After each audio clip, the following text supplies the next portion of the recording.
Hi everybody, it's Ann with Art on the Creek. You are seeing a little bit of chaos on my art space and I'm sorry about that, but I wanted to show you. I got this at Costco and it is the most thick, beautiful, I think, I like the patterns, packaging that I thought, you know what, I bet I could make an art journal out of this somehow. Anyway, let's go cut that box apart and see if we can make an art journal. Here we go.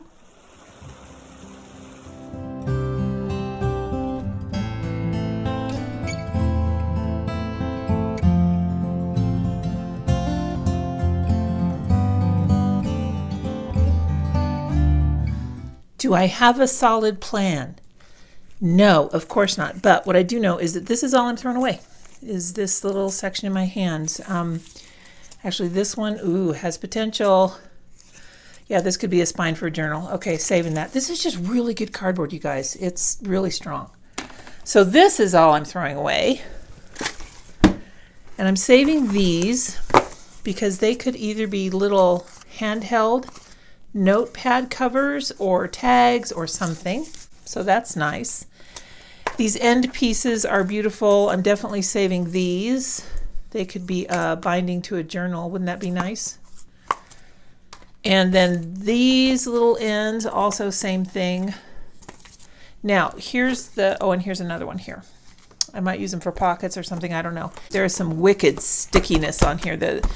They had the 4 bottles of soap in here and they were stuck on with this, what should be rubber cement, but oh my gosh, it's impossible to remove. So anyway, I like the way this closes like this, and I thought I would have this one close on the inside like so. I think what I'm going to do is expand it out, and then I can use, is this the right one? No. Okay, well, I'll put some chipboard in here because I want to make that a binding. I'm thinking I would do it like a trifold. That's my plan. That is my plan. It measures about 14 inches by 10 inches. So that is a lot of fun. You could carry a couple of things in here, and that's really what I'm hoping to do. But I do have to get rid of this situation because this is just a lot of gunk stuck to it. So let's take a look and see what we can create here in the way of a trifold journal. And then you could close it up. This would be over here, and this would be over here. And then I'll put some Velcro in there or something. I don't know. Maybe I'll put a cute little tie. Oh, do you remember the files back in the day when they had the little paper discs here and then you would lace like that? That'd be a fun way to close it. I want the sides to be at least, oh gosh, an inch would be nice. Yeah, okay, all right.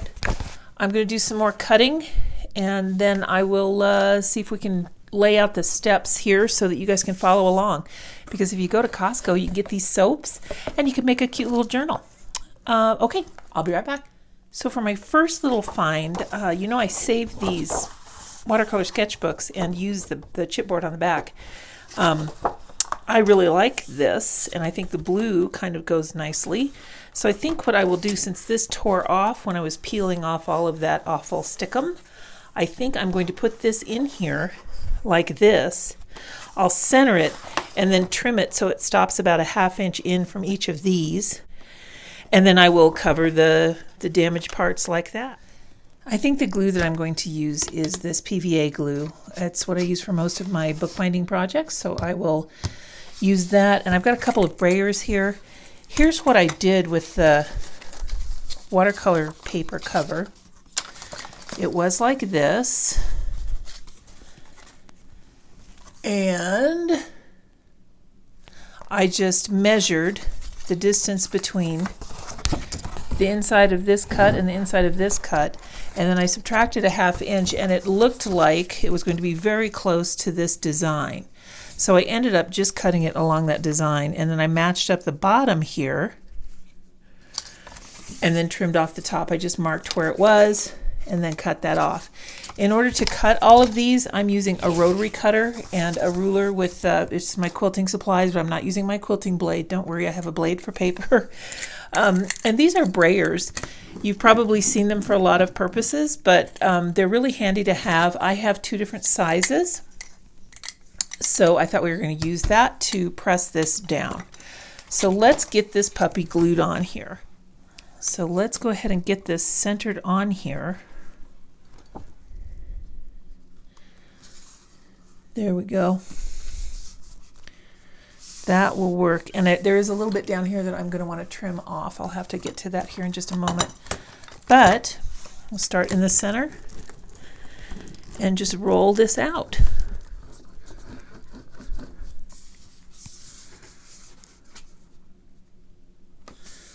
That will work. And then if you have any uneven edges like I do here, we can just go and trim those off with an X-Acto knife. Let me go trim these off and I will be right back. Okay, I'm back. More things have happened. This is the back of this watercolor pad. This is the chipboard that's on back. Do you see how thick these are? Don't throw these away, you guys. They're great to use. This was here like so. So I just happened to cut 1 inch off each edge. Save that for another purpose. And I did go ahead and cut off this flap, because I decided what I want to do is to make this binding like so, so that I've got some room to have some width in here. And yeah, that'll be quite nice. But I don't like this little section right here, so I'll go trim that off. And then I will show you how we put these on. I guess we can just do this right now. This is the inside. When you open it like so, this is be the inside back. This is bookbinding tape. This particular roll is 2 inches, I believe. Yes, this is 2-inch bookbinding tape. I think I got this from Amazon. It's really nice tape. It's very strong, and you don't have to really do anything to it. This ought to be just enough to get the binding to work the way I want it to. So here's what I'm going to do. Since I'm going to have 2 bindings, I want this part to be about 3 inches longer than what I've got top and bottom here. So 3 inches, 1, 2, 3, and I'll put this here. And I'm just going to eyeball this kind of in the middle. I'm just laying it down bit by bit so that I can readjust if necessary. But I think I pretty much got it.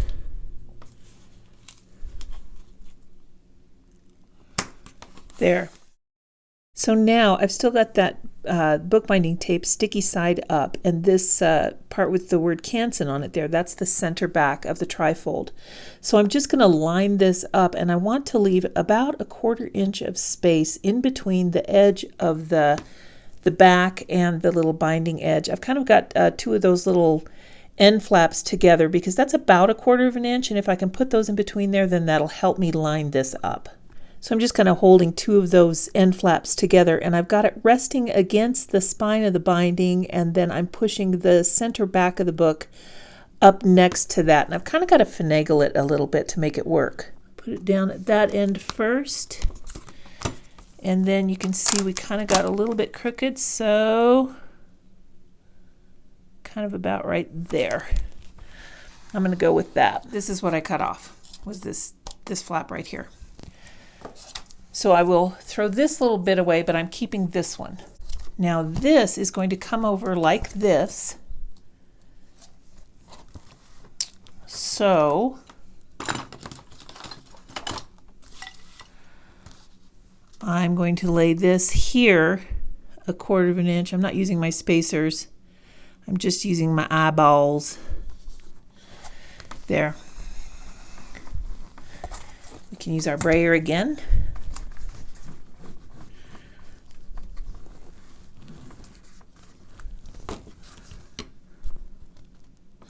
Okay, I see a little bit of a problem here. We've got a flush edge up here, but down here it's a little bit off. So I need to go do some trimming. Let me draw a line where I need that to be cut. Shoot, I wish I would have noticed that beforehand. Sorry guys, we are figuring this out together. Okay, one more interruption. BRB. Here's the part in the video where I tell you, if you already know how to do this, I hope you're laughing, because this is just, I'm figuring this out as I go along. But I thought it was worth sharing. So hopefully you can learn from this and it's not too confusing. This little edge piece here, I kind of like it, and I think I'll use it to cover the inside of this binding. So I went to all this trouble to put this on, and then I realized I didn't need to do this step at all. So I'm just going to skip past this part. And now we're just going to fold this up. And so do the top one first here. Fold this and just come right down the center like so, and then take a bone folder and just kind of work it in there. This tape is flexible, so you will be able to get the little the inside parts to adhere there. And now I'll turn it upside down, and we'll do the same thing on this side, making sure it's together, touching the end right there. And then we'll come up here, roll it, and use the bone folder. Oh, that's a cutting edge. Oh my gosh, I don't even know my own equipment. Laugh it up, friends. This is the video where you watch and figure things out. Okay, I'm going to go ahead and use these scraps of tape now. I'll just overlap it a little bit. And then we need another piece.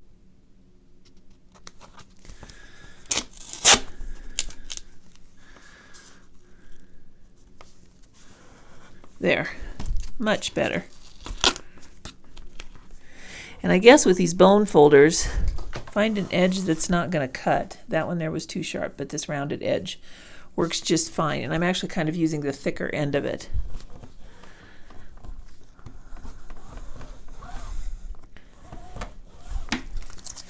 There, see that? How nice that is? And then you have that space to allow for this to fold on top of itself. And 1/4 of an inch is all you need.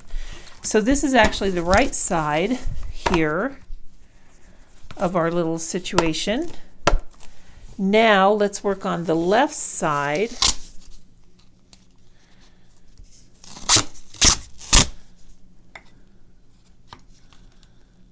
That looks like about 3 inches. And about right here. This part does not have to be exact. About like that. So I'm going to eyeball it again. About 1/2 inch above and below, so that the tape is sticking out 1/2 inch. There we are. So now we're going to line this up so that we have 1/4 of an inch. There's a name for this little part of a book, but I'm not a bookbinder, and I'm just kind of doing this after watching a bunch of bookbinding videos. So if you really want to learn how to do this, there are many, many talented people out there in the land of YouTube that actually know what they're doing. I am just making it work. But you know, for me, that's fun. And I figure I can't be the only one, right? I like to figure things out. And if it works, then maybe I can make another one. There we go. That looks good.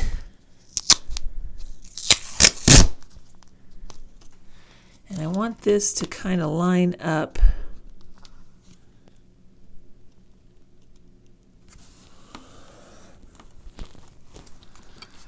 about the same way that those fold-over pieces did. There, that's on, and then we'll roll it, get it to stick, and now with the bone folder, we'll get those grooves in. This is some strong tape. I remember when I was in elementary school, the librarian was always fixing books, and she had some tape like this. I had tape envy, folks. I thought it was really cool tape. And now I've got my own roll. I have it black too. So I'm as cool as the librarian. Okay, libraries are cool. I love going to the library. Okay, here we are. Turning around. Look, we have a little trifold book. Oh, this is going to be awesome. Oh, you know what just occurred to me? Maybe if we had a flap here on this lower edge, then we could just kind of let things fall down if they needed to. What pieces do I have? I have this one. That would work. Let's see. Yeah, and I could make this an inch also. Yeah, this will work because there's an inch there for sure. All right, I will be right back. There's more cutting to do. This is the bottom, so this one's going to go right here, and it'll space out again 1/4 of an inch. And then this one will be right here, 1/4 of an inch. Oh, it just occurred to me. I'm making a trapper keeper. I want this tape for this. This is the bottom. So what I want this tape to be is, and good, I've got it a little bit too long.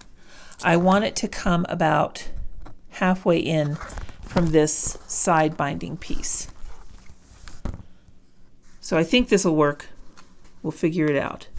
So let me just kind of center this on here.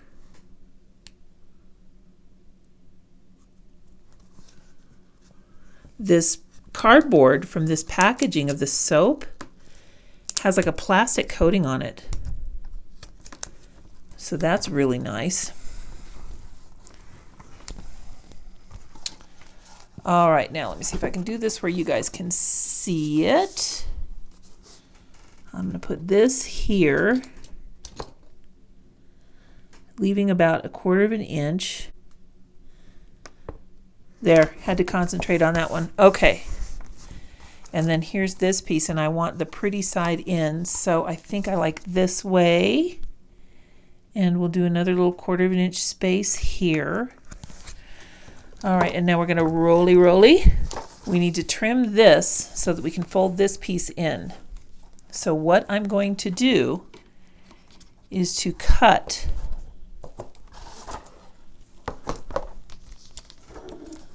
right along this edge.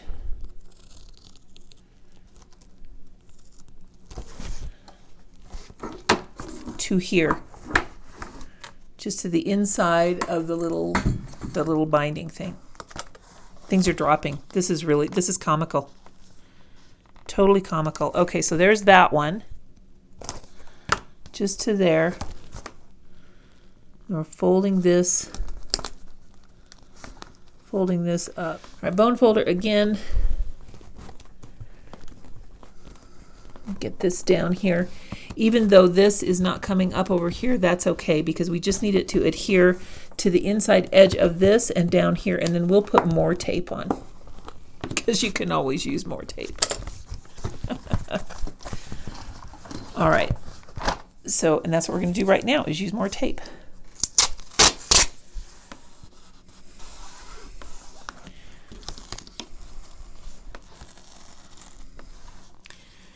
And it doesn't need to be all the way, but we do need to make it secure. So we're still doing the bone folder step.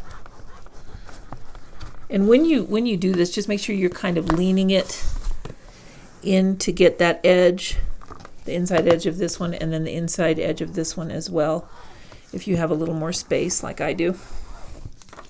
All right, so there's our inner flap. Look at that. There. And let's turn our whole puppy upside down.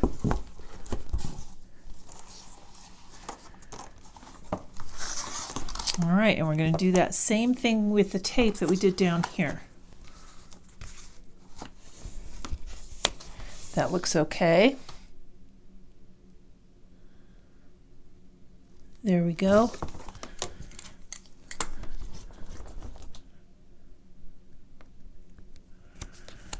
There we are.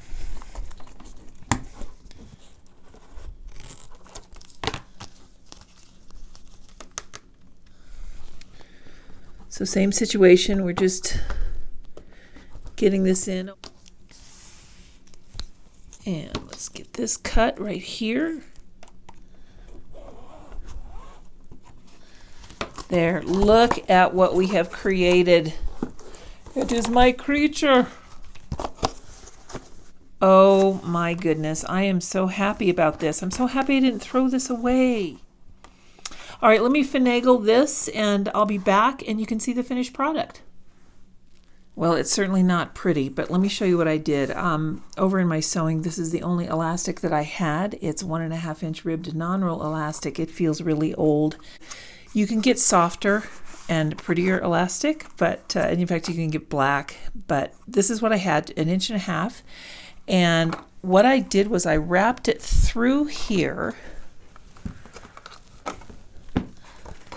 I wrapped it through here like so, and then I overlapped it about 1/2 inch, and I'm just finishing it up here so that you can see.